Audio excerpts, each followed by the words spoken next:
wabarakatuh. Bismillahirrahmanirrahim. Hamdan wa syukran lillah alladzi arsala rasulahu bil huda wa dinil haqqi liyudhhirahu 'ala dinil kulli. Shalatan wa tasliman ala asyrafil anbiya'i wal mursalin sayyidina wa maulana Muhammadin wa ala alihi wa sahbihi ajmain. Amma ba'd. Bagaimana kabarnya adik-adik? Kembali lagi ke pelajaran bahasa Arab. Baik, hayya bina nabda dirasatana bi qiraati suratil Fatihah jama'atan. Bismillahirrahmanirrahim. Ila hadratin Nabi Mustafa Muhammad sallallahu alaihi wasallam. Al-Fatihah.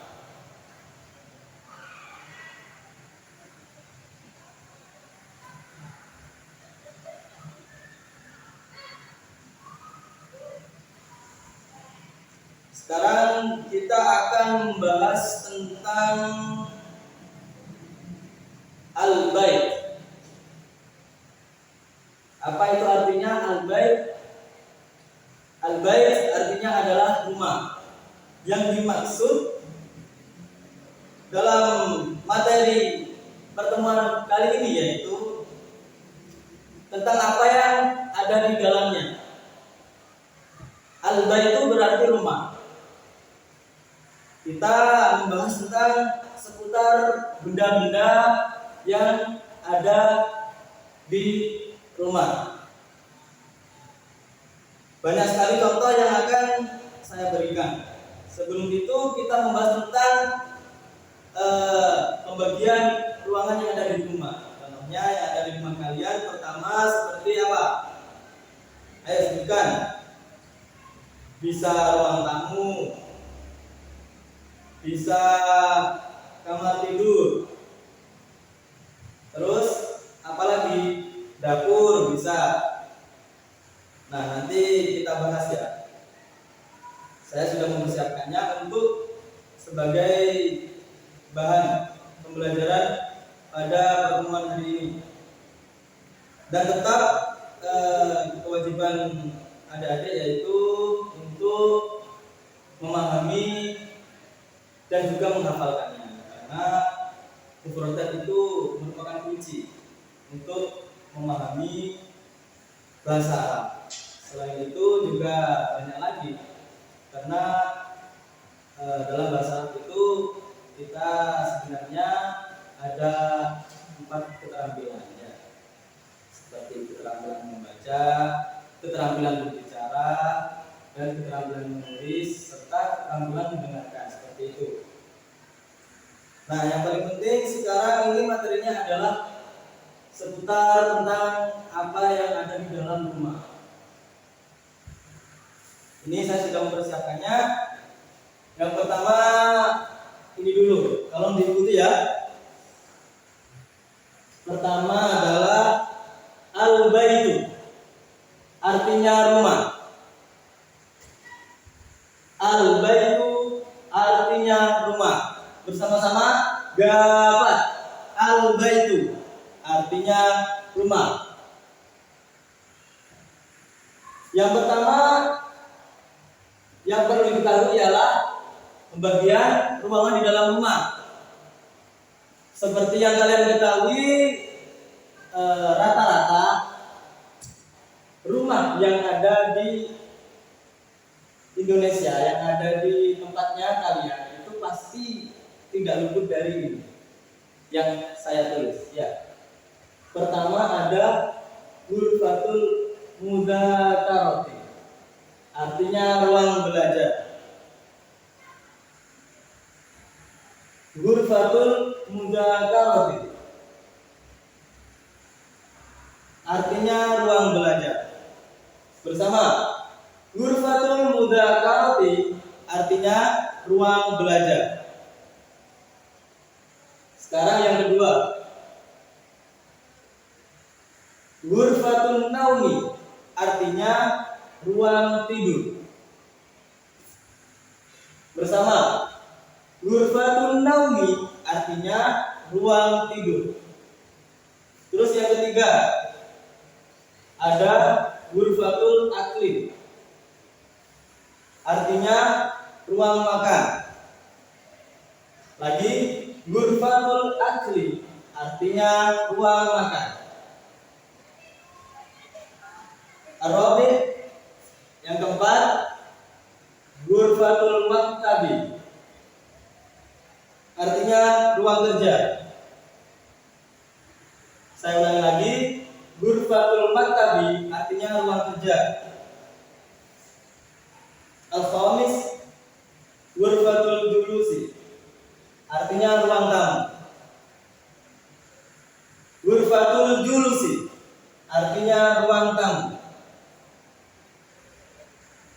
As-sadis, al-hammam artinya kamar mandi. Al-hammam artinya kamar mandi. Nah, ini adalah pembagian ruangan-ruangan yang ada di rumah.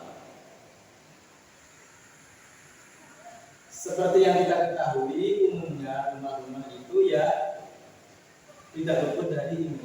Walaupun ada yang salah satu tidak ada. Seperti di rumahnya Muhammad Mas Zudi. Itu tidak ada salah satu yang saya tulis. Nah, sekarang pada ghurfatul mudzakarati itu biasanya terdapat apa saja di sana? Buku, terus pensil, ya seperti itu. Pena, ya kita tulis. Pada ghurfatul mudzakarati atau pada ruang belajar terdapat kitabun misalkan, ya saya tulis di bawahnya, apa? Kitabun artinya apa? Buku. Ya, bisa ditulis, diartikan sendiri, ditulis ya. Perlu ini ya.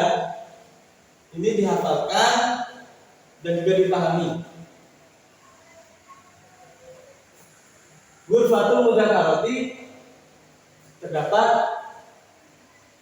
kitabun artinya buku. Kitabun artinya buku. Terdapat apa lagi di sana? Biasanya kolamun.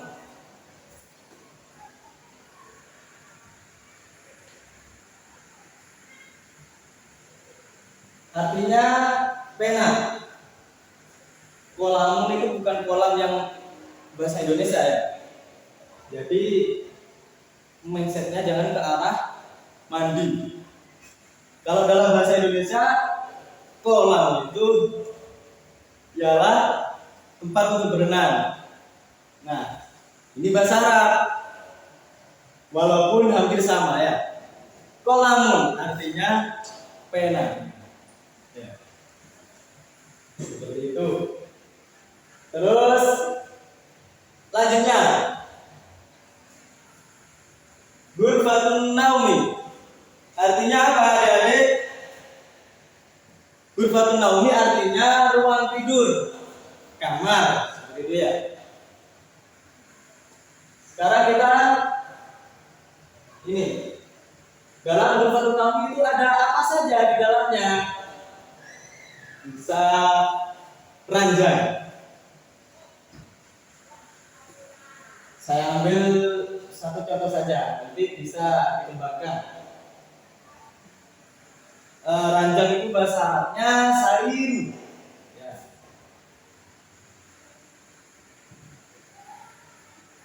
Seperti itu. Sarirun ranjang. Saya ulangi lagi, sarirun ranjang. Yang ketiga, ghurfatul akli, ruang makan. Itu jelas ya. Pada ruang makan itu biasanya terdapat apa saja. Kita kalau di Indonesia itu makanan pokoknya apa? Nasi. Nasi bahasa Arabnya ruzun.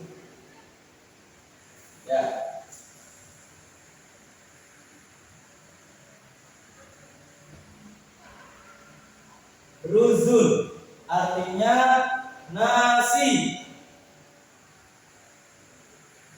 Saya ulangi lagi. Ruzul artinya nasi. Selanjutnya pada ghurfatul maktabi, ruang kerja. Biasanya kita ketahui yang orang tuanya biasanya kerjanya di kantor atau pada instansi yang di situ terdapat ruang kerja, atau biasanya di rumahnya itu juga menyediakan ruang kerja sendiri. Ini bahasanya ghurfatul maktabi. Di dalamnya terdapat apa saja? Ya tidak luput dari ini. Hampir sama ya. Kitabun, kolam, pasti ada itu. Terus ghurfatul julusi. Ghurfatul julusi itu ruang tamu.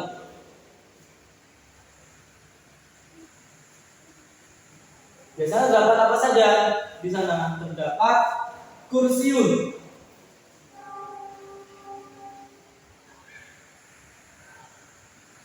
Kursiun artinya kursi, hampir sama ya. Mungkin bahasa Indonesia itu mengadopsi dari bahasa Arab juga. Makanya kosakatanya itu mirip-mirip. Kursiun mudah dihafalkan, artinya kursi. Selanjutnya ada al-hammam, kamar mandi. Di dalam kamar mandi terdapat pasti air, karena kita mandi dengan air. Tulis dulu. Al-ma'u artinya air. Selebihnya bisa berpikir apa saja yang ada di dalam ini ya. Salah satu sebagai bahan latihan adik-adik untuk belajar tentang al-baitu. Al-baitu artinya rumah. Ya, baik. Ini mungkin ya yang harus dihafalkan dan harus diingat-ingat untuk pembelajaran selanjutnya tentang latihan-latihan. Pasti ini berkaitan karena masih satu materi, yaitu tentang peralatan rumah. Ya, seperti itu. Jadi ini berfungsi untuk menambah perbendaharaan kosakata adik-adik. Seperti itu. Yang kita dapatkan dalam papan tulis ini ya, kitabun, sarirun, ruzun, kursiun, al-ma'u. Nah, perlu diketahui sebenarnya itu ini ruangnya itu sesuai dengan pada kata dasarnya ya. Yang pertama itu ada al-maktabu. Al-maktabu artinya itu apa? Meja. Nah, meja biasanya itu digunakan untuk bekerja. Berarti kalau maktabu meja, ghurfatul maktabi berarti ruang kerja. Terus ghurfatul julusi itu sebenarnya itu berasal dari kata jalasa, duduk. Ya. Julus itu isim masdar. Nah, jika dihubungkan di sana yang biasanya terdapat ruang duduk itu biasanya terdapat pada ruang tamu. Seperti itu. Jadi saling keterkaitan. Makanya itu disitulah mufradat sangat penting untuk dihafalkan dan juga dipahami. Selain banyak faktor yang mempermudah adik-adik untuk memahami bahasa Arab, misalnya ada qawaid, ada gramatika, dan yang lain-lain seperti itu. Salah satunya juga mufradat. Selain qawaid juga ada sorofnya, tasrif. Seperti itu untuk mengubah satu kata kepada kata yang lainnya agar memperoleh kata yang diinginkan. Seperti itu. Cukup ya. Untuk selanjutnya kita bahas pertemuan yang akan datang. Masih tetap ini. Baik. Yang saya harapkan adik-adik itu tetap semangat belajar. Meskipun setiap pertemuan itu pasti ada mufradat yang berbeda. Jadi dituntut untuk menambah mufradat atau pelajaran yang baru. Ya seperti ini. Demikianlah pertemuan hari ini. Semoga adik-adik dapat mengamalkannya dan latihan belajar di rumah itu semakin rajin. Syukran katsiran. Assalamualaikum warahmatullahi wabarakatuh. Wassalamualaikum warahmatullahi wabarakatuh.